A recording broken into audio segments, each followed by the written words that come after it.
দুই অন্ধকারের মধ্যে ঝিলিক দিয়ে ওঠা ক্ষীণায় ও অস্থির রসে জীবন, যাকে বন্ধনীর মতো ঘিরে আছে দুটি অন্ধকার,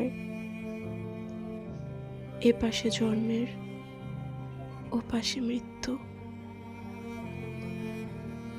দুটি অন্ধকার ঘেরা রশির মতো আমি, আমার জীবন এত সুন্দর, অনিন্দ, আকাঙ্ক্ষিত, কিন্তু অস্থির, ক্ষীণায়ু, দণ্ডিত,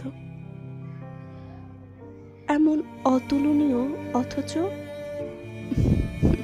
তাৎপর্যহীন। জীবন আমাকে বাল্যকাল থেকে ধীরে ধীরে বুঝিয়েছে যে জীবনের মতো সুন্দর নিরর্থকতা আর নেই।